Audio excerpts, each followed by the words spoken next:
Welcome to On The Beat, everyone. I'm Troy Thompson. Joining me today is Robert White from Robert's Apothecary. Today we're talking all about yeast and the issues that it can create for our bodies. Welcome to the show, my friend. Nice to see you. Good to see you. Do we need yeast in our diet? Typically not. What are some of the bad things that it brings? Well, if we develop a systemic yeast infection, then it leads to a host of symptoms that involve just like chronic fatigue and a depressed immune system. But when you say chronic fatigue and depressed immune system, so when we have a yeast overload, okay, is that what is causing these issues? A yeast overgrowth. Overgrowth Is the better term. Where does yeast come from? I thought that was just in bread. Well, you have yeast in bread, but yeast is found in many foods. And if we take an antibiotic, for example, it will kill a lot of the good guys as it's killing the pathogenic bacteria that's causing the infection. So when we kill those good guys that are keeping the yeast at bay, then the yeast can flourish or overgrowth occurs. How long before we see those symptoms that we know we've got a yeast infection? Well, ladies can tell you they can see that those symptoms within days after starting an antibiotic. Right.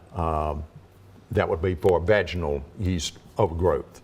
Those that it's in the bloodstream and all throughout the body, it may take months for those symptoms to show up. Is it something we can get a blood test for? So I just had some blood tests done. Should I say to my doctor, did you check for yeast infections? Well, you can. Do you see what I'm saying? Yes, you can. Okay. When we talk about prescription drugs, okay, because you and I talk about supplements a lot, and a lot of natural supplements.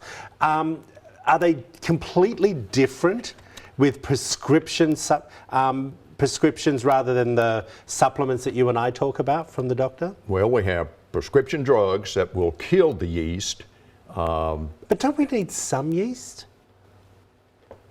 Usually, well, you need some yeast in your microbiome. Right. I mean, it's just common. We all have it. Yes, that's what I was thinking in my mind. But the key is to have that microbiome in balance. In the right levels. In the right levels. All right. Let's talk about some of the supplements that you've brought in today. The first one is called Candicid Forte. It's a blend of several herbs that's very aggressive with yeast, at killing the yeast. So we need something to kill the yeast. We have supplements or prescription drugs. Then we need a probiotic. And I never know those probiotics. Well, to be honest with you, Robert, I get so confused. There are a lot of different. I know. There are It a lot of different confuses ones. a lot of people. This particular one has 5 or 6 that everybody knows about, but it has one that's very aggressive with yeast. So this is the one I recommend when someone has yeast overgrowth. Okay. And then the third thing is colostrum. Why do I feel you've talked about that before? Oh, I have. Yeah. Colostrum we get from cows. Yeah. And some of the best on the planet is New Zealand, from your neck of the down under woods. You're a funny thing. At any rate, colostrum helps to boost the immune system. So we got a lot of offense and defense with these 3 products and long-term yeast infections. Okay, is there a yeast protocol? There's a yeast protocol. What is it? I just gave it to you. Oh, remind me again. De-sugar the diet. Right. Alkalinize No, well, you the didn't say diet. that was a protocol. You say these were the things that you shouldn't do. Oh, actually, that is a protocol, I guess. Yeah. Then either the prescription drugs and follow up with the supplements. All right. So, Guess what? I've got your protocol.